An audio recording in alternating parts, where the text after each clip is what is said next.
Thank you for joining us today for our October Knowledge Cafe. I think we're going to have an interesting session.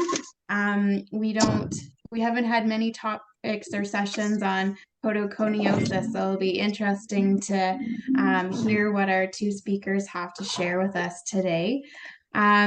So for those of you who are joining us for the first time, I-Courts is a community of practice that centers around the social and behavioral sciences in the field of neglected tropical diseases.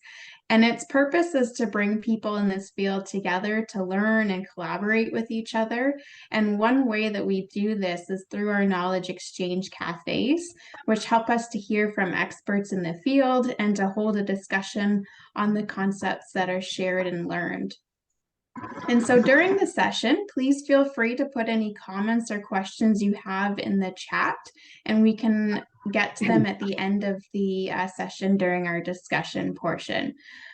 And so our session today will review two interventions aimed at podoconiosis elimination in Rwanda and Ethiopia using the context setting and implementation of complex intervention, or the CICI framework.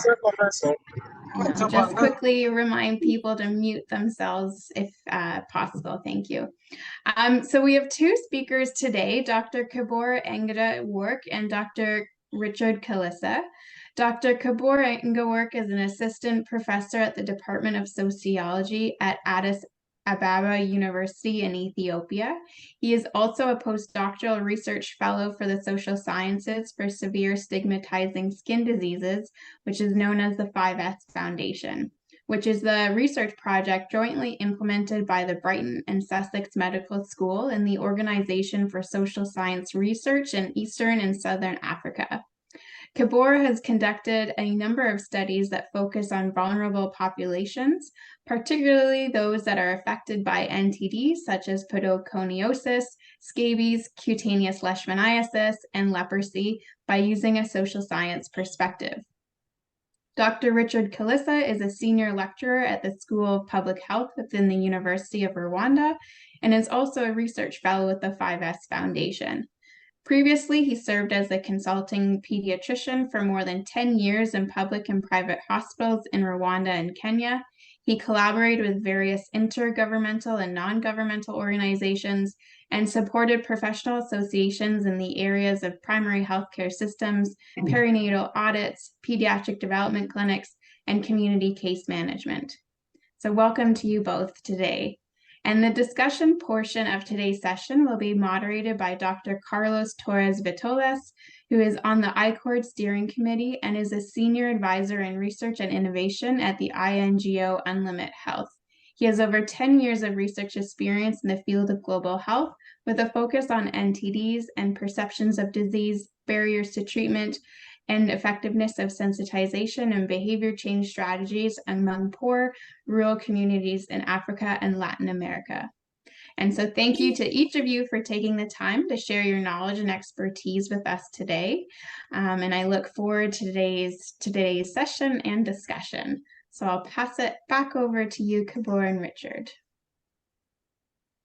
Yeah, good morning again, good afternoon and good evening. To our colleagues, I think it's almost evening in Ethiopia. So again, you're most welcome to today's presentation. As you have said, this is a joint project entitled Identifying Contextual Setting and Implementation Factors in Podoconiosis Reduction of Social Intervention. And this is the presenter, Richard Kalisa, and my colleague, Kibur, will follow on. So as a word of introduction, podoconiosis, next slide please. Podoconiosis is a skin NTD. NTD means neglected tropical diseases that results in the swelling of the lower limbs among patients. So on your right, this is a patient who has podoconiosis, and surprisingly to our listeners, this is a disease which is preventable by merely putting on shoes.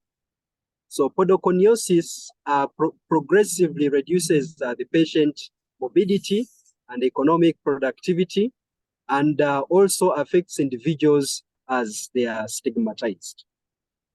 So globally, podoconiosis affects around 4 million people have been reported to be affected, and from a recent mapping, specifically for the two countries in Ethiopia, 1.5 million patients have been reported, and 7,000 patients have also been reported in Rwanda. So on your right, we see Ethiopia is in the Horn of Africa, and also Rwanda on the second map down there, as you can see, it's in the, I can see the heart in the center of Africa. So several interventions have been implemented as regards improving access to treatment, mental health assessment, and these have helped in increasing the awareness, which have encouraged preventive actions and reducing stigma. So, but that said, for this specific study of ours, we have gaps, and this study, because of the limited information about podoconiosis infection, especially, interventions, especially on the social science perspective. So this study, previous studies have solely focused on the implementation process of interventions. So in the two countries, we went on to evaluate the effectiveness of the existing social interventions, and these were both interventions were health promotion interventions in reducing the impact of podoconiosis patients in Amhara region, in Ethiopia, and Musanze district in northern Rwanda. And here we're looking at the context, the implementation, and the setting where this intervention was implemented. And this, we are providing inputs for the current non-existing, but also the much needed social intervention. So as our colleague who had introduced us, we applied this framework, which is an abbreviation, the CICI framework, which is the context implementation of complex intervention. And it's an evaluation framework comprising of the three domains, as you can see. There is the context, the implementation, and then the setting. And then in this setting, in the context, again, where this intervention is being implemented, you look at the 7 domains as you can see in this figure. And then again, we look and see how was this intervention, what was the implementation theory, who were the agents, the strategies, and the processes and the outcomes, and how was the interaction, or how were all these 3 being interacted in this setting where this intervention was being implemented. So we did apply a mixed method approach, and in this mixed method approach, we started with a desk review, and the desk review, we did review the existing policies and guidelines related with podoconiosis in both countries, and later proceeded on also to collect some qualitative data with in-depth interviews among patients and normal people, focus group discussions with the affected people, and key informants. And also, in view of the qualitative information, also we did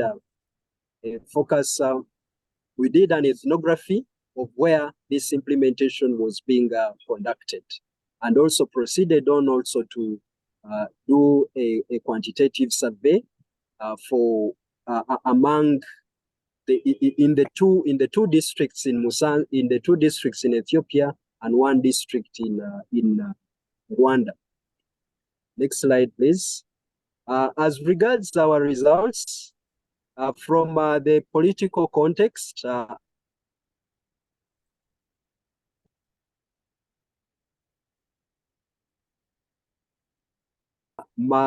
at macro level, WHO has recognized podoconiosis as one of the neglected tropical diseases, in not mentioned. We see that even the little which has been done, there has still been hiccups, challenges regarding the financial commitments from the few donors and scientists who have who have continuously provided and advocated for this particular disease. In both countries, in Rwanda and Ethiopia, they have been able to include podoconiosis in their neglected tropical disease strategic plan, and also developed and integrated the morbidity management manuals for the lymphatic filariasis and podo in both countries. For Rwanda, they have gone on to decentralize the NTD services, including also podo. In this campaign called Tujyanemo, it's a name in Rwanda which calls Let's Go In Together. So this has been a campaign to see how they can bring those NTD services together with also podo in form of decentralization, so that they can collectively implement them. Then from as regards the epidemiology, next slide, please.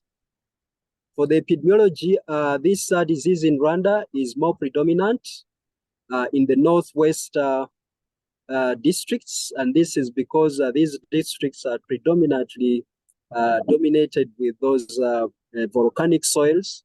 And for this specific intervention, which we did, was in Musanze district, which is also the third endemic district, where about 1% of 0.1% of the population is affected. And for the podo interventions, they have been implemented by the Heart and Soul for Action. This is an abbreviation. And also recently, 2 years ago, it has also, the same interventions have been scaled up in the next 10 districts which are affected by podo. Most of the affected individuals are more isolated and live in remote areas. And these are residents, when I'd said before that you find that they travel a lot of distance to the health center on foot, and they have to walk on foot. You can imagine in the previous slide walking on barefoot on such an image which you had seen. So again, this can lead to poor adherence, not fulfilling the appointments as a need, and then also because for some of the reasons which I had mentioned before. So you will allow me to bring in my colleague who will continue to provide us the context of Ethiopia. So Dr. Kibur, you're most welcome. Thank you, Richard. So I will proceed to the epidemiological and geographical context of Ethiopia. As you can see from the screen, about 345 districts were identified as podoconiosis endemic areas. In Amhara region, where the study was conducted, 64 districts out of 164 are found to be podoconiosis endemic areas. In the region, about 4% of the population are affected by podoconiosis. In the two districts where we conducted the evaluation study, 5 to 10% were affected by the disease. So this probably has encouraged participation of the community in the implemented interventions. The condition cause intense physical and social challenges, and most of affected individuals have mobility problems, as Richard was demonstrating. The intervention activities were implemented in health facilities in Ethiopia. So it would be important to consider the healthcare capacity in this country. And the healthcare system has limited capacity to provide care and treatment in a sustainable manner. For instance, there were only less than 3 health facilities per 10,000 population in Amhara region. There is also a dearth of health professionals in Ethiopia. In 2018, there were only 0.8 doctors and 5.7 nurses per 10,000 population. Regarding the geographical context, similar with the case in Rwanda, affected individuals live in remote areas and have restricted access to healthcare facilities. If at all they go to healthcare stations, just like in Rwanda, they travel on foot to get medical services.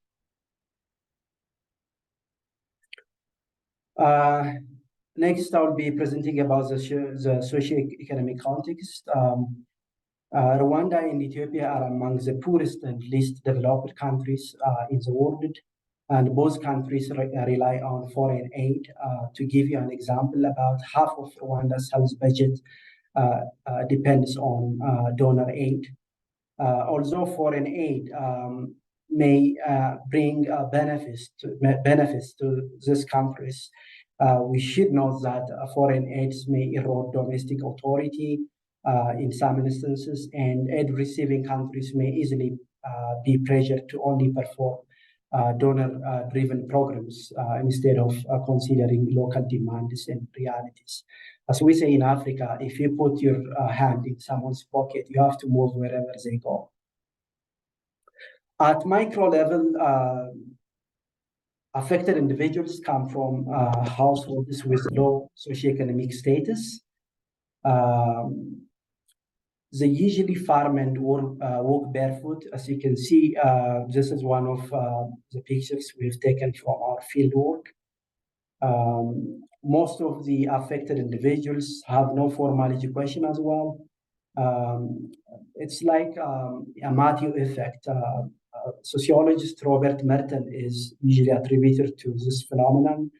The Matthew effect is a social phenomenon often linked to the idea that the rich get richer and the poor get poorer.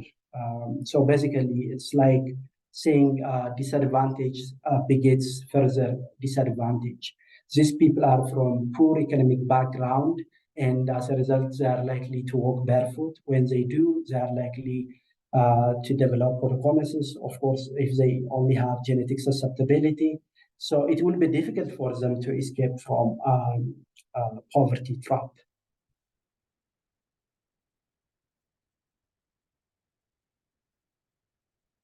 Now I proceed to presenting the socio-cultural context. We observed strong solidarity among community members in the two countries. This could have minimized enacted stigma to some extent, and gender still appears to be an important influencer of health in Rwanda as well as in Ethiopia, as husbands mostly make treatment seeking related decisions. Affected individuals face acute attacks characterized by fever, chills, diffuse inflammation, swelling of the limbs, and lymphangitis. As a result, affected individuals tend to stay at home or in their neighborhood. Some patients take antibiotics to interrupt the acute attack, but female patients are expected to handle the pain and sleep it off, unfortunately. The disease further affected female patients' gender and sex roles. Here I'm quoting the mother of a female patient who told us that she could not take care of her child properly due to frequent pain. Sometimes she can't breastfeed her baby for 2 consecutive days. So clearly having podoconiosis have implication for mate selection and decisions not to bear children. Continuing on the socio-cultural context, we found that non-scientific beliefs such as wrath of God, witchcraft, contagion, and heredity beliefs were ubiquitous in the two countries and significantly associated with public stigma. For instance, about 87% of unaffected individuals were not willing to marry patients in Ethiopia. About 83% of affected individuals in Rwanda and 71% in Ethiopia reported that their life is not satisfying. On the other hand, 67% of affected individuals in Rwanda and 86% in Ethiopia stated that they were insulted by unaffected committee members due to their condition. Consequently, affected individuals tend to isolate themselves. Unaffected women said, I went to health station first and I had little reason to go there for the second time. I would rather stay at home. people will stare at your feet and make you feel uncomfortable. What's the point of going to a health station? If you stay at your home, no one hurts your feeling. Now let's move to the organizational environment of the setting. As Richard explained, in line with the CICI framework, we have assessed the contextual factors as well as the setting. The intervention in Ethiopia was jointly implemented by two NGOs known as International Orthodox Christian Charity, IOCC, and National Podoconiosis Action Network, NAPA. And the intervention in Rwanda was implemented by Health in South Africa, HASA. The NGOs in the two countries had clear organizational rules, mission, and vision that helped the implementation of the intervention. Moreover, we found the staff to be fully committed and to have a good reputation in similar interventions. The staff were very knowledgeable about podoconiosis and intervention implementation. The staff perceived their workplaces to be a convivial environment, and the job has become their passion project, we would say. As a result, they were successful in implementing the intervention activities as per the plan. We also observed a proper documentation of monitoring and evaluation activities in the NGOs. The physical environment in both countries appears to be suitable to conduct project activities. However, shortage of overseas funding has affected the NGO's capacity, as there is little interest from international donors to fund diseases that are not amenable to mass drug administration.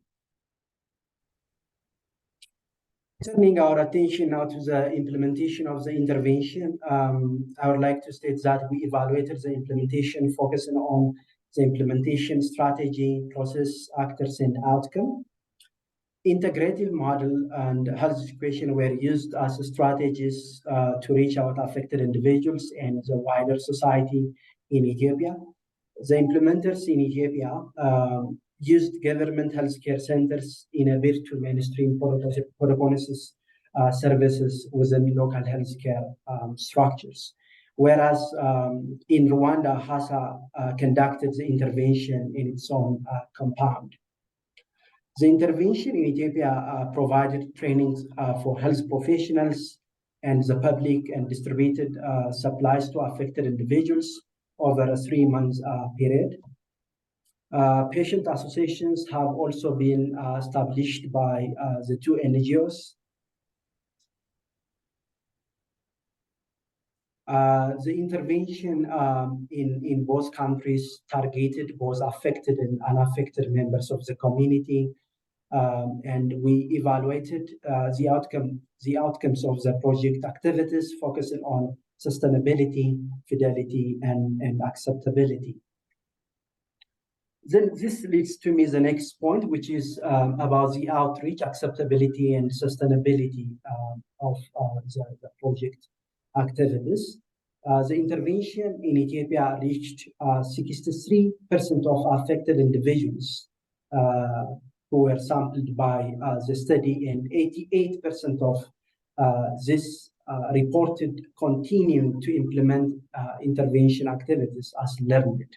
Worryingly, female patients' participation was lower. About 18% of unaffected community members had engaged in health education interventions. Nearly all reported they fully comprehended the message from the training. Involvement in the intervention resulted in improved shoe-wearing practice and holding fewer stigmatizing attitudes against patients. Now I will pass you over to my colleague Richard to give you a brief description of the outcome of the HASA's intervention in Rwanda. Over to you, Richard. Yeah, thank you very much, Dr. Kibur. Next slide, please. So the same intervention as Dr. Kibur has said, also we evaluated the same intervention, which was on health promotion, and majority of our clients were female who were attending the services, and 75% of the affected people at least after this intervention, reported that they were able to manage their physical, emotional, and social condition. And progressively, also, they reported that they were able to be accepted. And also, through that acceptance, 68% were able to resume at least their casual employment. Majority, that is close to 9 out of 10, had reported that they had continuously implemented the food care instructions as they had been taught from the provider, and 78% of the affected people had participated in these health education activities. Surprisingly, 3/4 reported that it was difficult for them to remember the message from which they had been taught in the training. And it's because I think majority of our clients are illiterate. They were unable to proceed to go to school because of the effects of this disease. So because as we'll see in the next slide, we have proposed some recommendations on this. Shoe wearing practices have improved over the time, but again, we are seeing this more in those who have been who are affected because they get the opportunity to be taught each time they go to the clinic, as opposed to the normal people. It was still 1 in 2 goes to the field without wearing shoes. So this again means a lot because if the exposure is still there, it means that if they have the genetic susceptibility, they are likely to also go into the same casket. 88 out of 10, at least, of the affected individuals felt because of the increased awareness, they were less stigmatized. But again, we are seeing that these interventions or activities cannot be sustained at the health center facility due to the financial constraints. So I will again call in Dr. Kibur to continue with the next slide. Thank you. Okay, thank you, Richard. Moving to the success and challenge. The projects in the 2 countries managed to reach affected individuals who had never had access to health services before. The projects also succeeded in convincing people that podoconiosis is indeed a treatable and a preventable condition. The intervention in Ethiopia improved the capacity of health professionals to provide treatment for affected individuals. However, due to lack of follow-up, a number of patients in both countries defaulted from the project activities. The project further lacked psychosocial support and empowerment programs that might have been important in reducing felt and enacted stigma. Moreover, the projects only covered a small part of the affected population in endemic areas, and few patients received supplies and footwear. And as Richard was saying, the project activities haven't been sustained at local healthcare centers. I will pass you over to my colleague Richard one more time, but I promise this would be the last one. Over to you, Richard. Yeah, thank you, Dr. Kibur. Go to the next slide, please. Next, yes, recommendation from both our work. So home-based interventions for affected individuals with mobility problems is needed. And much as we're evaluating this health promotion intervention, but again, psychosocial support and economic empowerment programs may increase on the impact of the program of stigma. Inclusion of podoconiosis care in the nursing and medical curriculum is really paramount, because we saw in this, as I can see in one of the charts, people are wondering why even the providers themselves were unable to understand. But if this is also put down to the pre-service, at least the identification of these cases and would add a lot to the outcome of these patients. Expanding the health education programs, campaigns, reducing public through reinforcing the accurate understanding of the disposal misconceptions that it's due to either curses or so again, there are so many misconceptions which we can explore more during the Q&A. The local traditional organizations also can be utilized because we see in both countries, these are local NGOs which were capacitated, and because they understand more the local context, if more local NGOs are supported in that way, they could even reach the unreached districts which are not covered in the respective countries. Use of photography communication material, especially in the two contexts where most of these specific clients are unable to read, and even our peers also, because we use the peers also in this communication. They can use these pictures, and even the community health workers can also use these the photographic communication material. If we bring in this, it would address the challenges which we had previously talked about.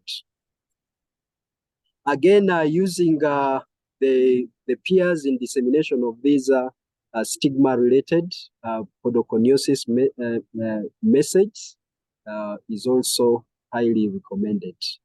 Vital to the present NTD is that also global issues need to mobilize the domestic resources to improve on the funding, because currently, as we had said before, even the existing interventions and the NGOs supported the funding through advocacy of the scientists and the national governments. Their commitments does not usually match talk. So I would call in Dr. Kibur to take us through the last slide. Thank you very much. Okay, thank you, Richard. What are the lessons we have learned so far? Well, we have learned that preventive and treatment actions are socially mediated. What does this mean? This means economic positions, shoe-wearing practices, norms, housing conditions, and access to water and shoes influence adoption of preventive and treatment actions. So it's logical to think that podoconiosis also needs a social medicine, which means we need to fight any attempt to desocialize podoconiosis by overemphasizing genetic predisposition and individuals' agency. We have learned that health interventions can be influenced by the social and structural factors that are intertwined with one another, can alter the effectiveness of interventions. And we have learned that interventions cannot be wholly understood by simply studying what happens at delivery points. So developing an optimal person-centered intervention should take note of social and structural factors, their interactions and tensions arising from these interactions. For instance, involvement in the intervention was affected by gender inequality in the two countries. In addition, the intervention's assumption of sustaining the activities at local healthcare facilities was affected by healthcare capacity and affected individuals' economic position. Understanding these critical factors will better equip interventions to challenge the structures and institutions that create and sustain health risks. Finally, I would like to thank the study participants, local officials, intervention funders, Izumi Foundation, and the intervention implementers in Ethiopia and Rwanda. We further would like to acknowledge National Institute for Health and Care Research, NIHR, that funded our study. And I would like to thank everyone for your attention. And that brings me to the end of our presentation. Thank you for your attention again. Wonderful. Thank you, Richard and Kibur. It was, a very interesting presentation, and it was great to hear how you interacted with the communities and applied the framework. And it looks like we have some comments coming into the chat. So you're welcome to add any questions you have to the chat or raise your hand, and we'll move into the discussion portion of today. So I'll pass it over to Carlos to help us moderate. Thank you, Rachel. Thank you, Richard. Thank you, Kibur, for your presentation. It's good to be here to talk about podoconiosis. It's a disease that does not receive as much attention in the NTD sector as the most established NTDs that are most well known in the area. I have my own question, but I see that there are also questions in the chat. So, but before we move into that, I think that there is one overall question I have that I think that you may be able to address, and then from there the discussion will emerge a bit more fluidly, I hope, which is that in terms of interventions that you examined, in your slides you mentioned that there were two implementation strategies among this intervention that you were looking at. There was one that concerned with integration of podoconiosis services to healthcare centers, and there was another one which was about health education campaigns. You mentioned some activities about establishing patient associations and things like that. So can you expand a bit about the health education campaigns in terms of what activities were performed, what kind of community activities were developed, and how was the relationship with the population, both the affected and the unaffected, as part of that work in both countries to a certain extent? Okay, thank you, Carlos, for the question. In Ethiopia, health education campaigns were conducted in healthcare settings by health professionals. What the NGOs did was they trained health professionals at healthcare facilities, and those trained health professionals in turn trained community health workers, and they also give training for unaffected community members when they come to healthcare centers to seek treatment for other conditions. Moreover, the community health workers went to churches to educate the community. So that's how the unaffected community members have learned about podoconiosis in Ethiopia.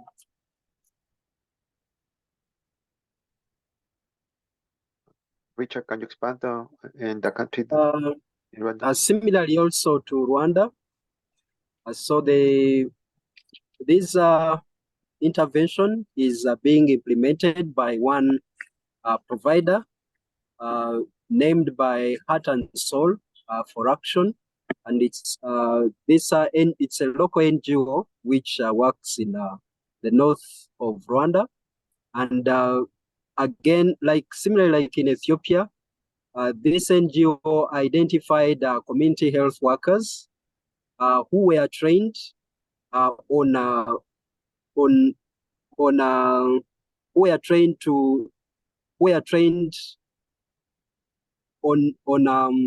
were trained on messages to stop stigma on podoconiosis, and these are community health workers.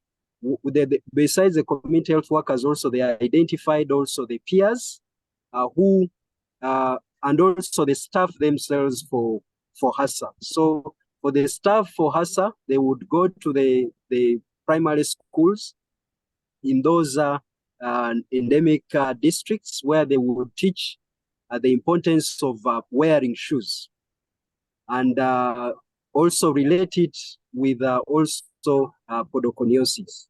So in the community health workers would teach both the normal people and then also the affected, but mainly the neighborhood where these patients were residing.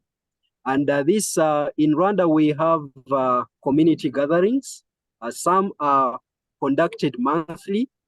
So during those sessions, is where now they bring in either the peer or even the community health worker talks about PODO and also the different topics on the stigma related with podoconiosis. And also, this is also similarly done in churches, and also, I think this is how they. And for this specific intervention, it has been conducted for the last 5 years in this one district. But in the last 2 years, this NGO got a grant, and they were able to scale up similarly the same intervention in other 10. The next 10 endemic districts in Rwanda. So meaning that we still have another 19 which are not yet covered. So I think that is what I can say as regards how it is being rolled out so far. Thank you very much, Richard. Mercy Gloria had a question more or less related to that in terms of if you could expand on the interventions and also about how was the community engagement activities performed. Mercy, would you like to ask your question, or you want to expand on what you initially wrote on the chat?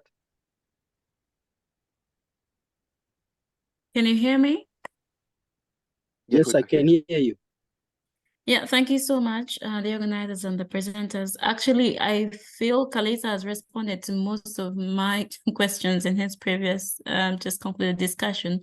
But for me, I am more coming from the community side. Like how were they engaged? Because we know, or we've noticed that most of these interventions are vertical, and I'm starting to assume, correct me if I'm wrong, but this must have been also a vertical intervention, because if it was implemented by the NGO, then probably all the ideas came from the NGO, or at least from the scientists. But where does that leave the community? Because at the end of the day, this also links a bit to sustainability, because at the end of the day, the project phases out. But what happens after the project has phased out? You don't want that after the project has ended, that's it. Everyone goes back to life as usual, business as usual. People go back to moving without shoes. What happens? But also podoconiosis, to be honest, the first time I'm hearing this, and I was checking a bit and found that it's related to elephantiasis, but a non-filarial form of it, which I have heard about, and I'm probably starting to associate this to, was it soil components? I don't know, maybe you know a bit, but is there a chance for a transdisciplinary study such that as you're looking at the social component of it, there is probably another team looking at the biological component? Because if the aim is to eliminate or to completely eradicate these challenges, then is there a plan to have a transdisciplinary angle towards tackling these issues? Thank you. Yeah, maybe Kibur, you want to, let me go first, then also Kibur will bring in his context. So thank you very much, Gloria, for coming up with that. So for Rwanda, in terms of sustainability, as I'd said before, this is a disease which has the attention, as we have said before, it's a disease which has over the time lacked attention, but progressively with this continuous work on PODO, because I can say that this group for BSMS, I think they are the first people who have done PODO research in Rwanda, and also have continuously advocated for these services to be even scaled up,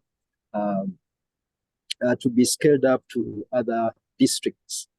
But again, we are seeing also the government in terms of sustainability coming up with some innovations of like decentralizing these services into existing wash interventions, because these wash interventions, at least in terms of financing, they are a bit, I can say they are better than the NTD services. And then also we are seeing also as regards also the involvement of the patient themselves, because much as this NGO, the messages we are talking about, they were actually initiated, they were proposed by the patient themselves, because in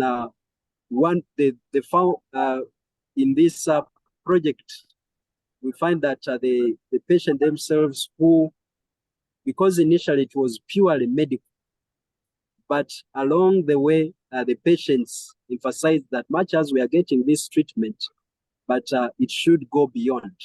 So again, socio-economic activities have been coming in, small economic activities to support them economically. And even much as we are seeing, again, the psychosocial component is not part of the package, but we are recommending it should be. So that is, again, that is something which, so I think from, if I can try to just summarize, there is, at least in Rwanda, you can see that this was the sole NGO providing these services. The government has acknowledged what they have done, and they are working towards scaling up these interventions. So hopefully that with the continuous advocacy and funding, then we will be able to see these activities being sustained. But of course, ultimately, it is still in the baby steps. So we are looking forward to seeing PODO services being integrated into routine services. So that is when we can say that now we have reached that level. So allow me to call in my colleague also to bring in also the context of Ethiopia, who have actually been doing this work for close to 4 decades. So they have a better, yeah.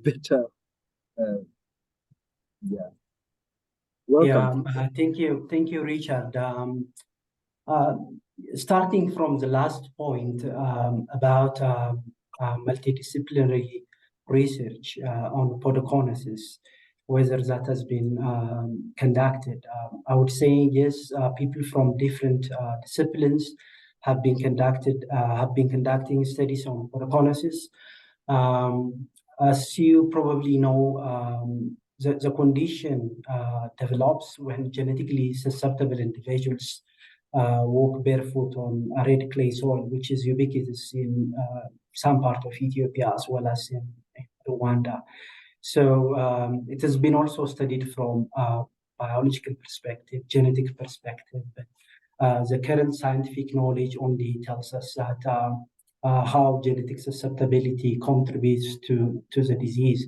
As far as science is concerned, we don't have medicines that can cure podoconiosis, but through treatment activities, the swelling can be reduced, and the acute attack can be as well reduced through treatment activities. Regarding the sustainability of the project, I totally agree with you.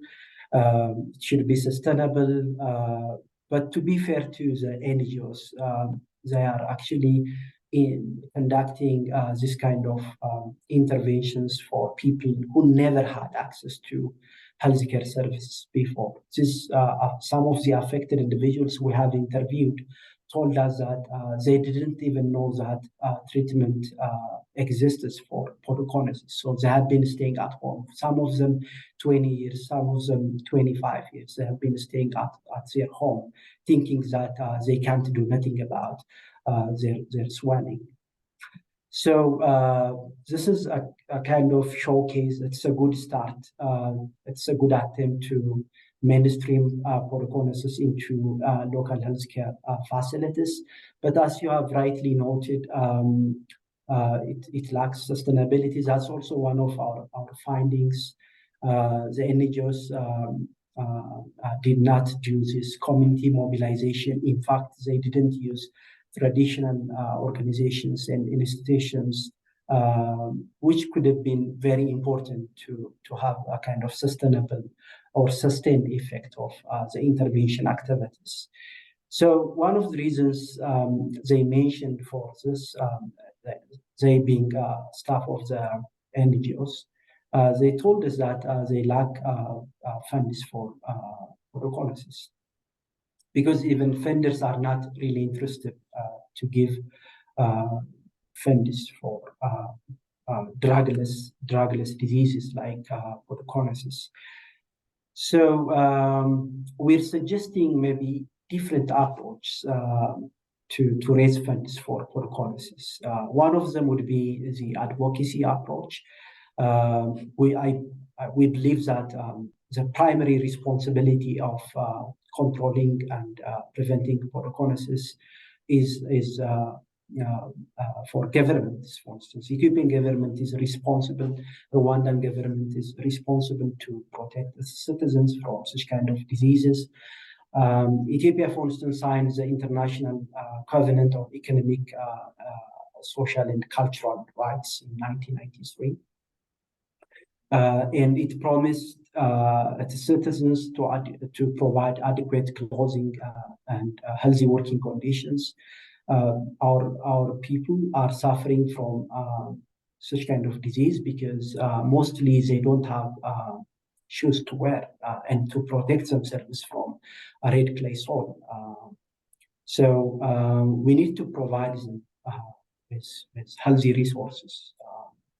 So one way of having a sustainable intervention would be pressurizing governments to support activities at lower level. We can also mobilize local resources. We cannot always rely on government or foreign donors. We can, for instance, tax coffee exporters. In a prior study that was conducted by our colleague, Professor Gyal, it was stated that 41% of the country's export earnings and 15% of the population's livelihood is particularly reliant on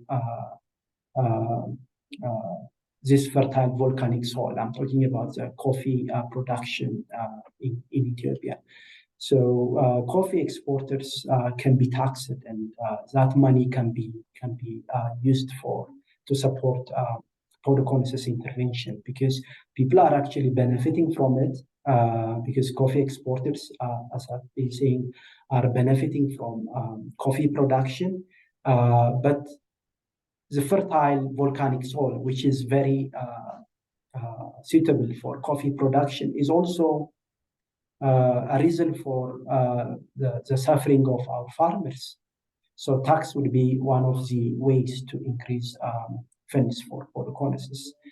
We can also promote voluntarism among citizens of Ethiopia and Rwanda. We cannot always rely on foreign funds. So, for instance, Ethiopians tend to practice giving in more informal ways, such as feeding beggars or giving alms to the poor is so common. So you need to promote a kind of formal giving in Ethiopia as well as in Rwanda, using different media outlets so that we can support each other. We can also do advocacy at international levels. Podoconiosis is an NTD.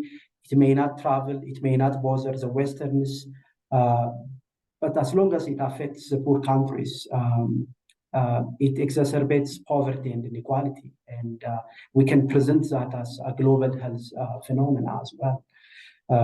Thank you. Sorry, sorry. Yes, because we are running. We only have 4 minutes more. But thank you for talking about sustainability and for providing different options, because that addressed one of the questions that came out from the chat, which concerns sustainability. It's good to see that there are alternatives that they are already being explored for podoconiosis. But of course, there is also another enabling factor for control and elimination activities with regards to NTDs, and that concerns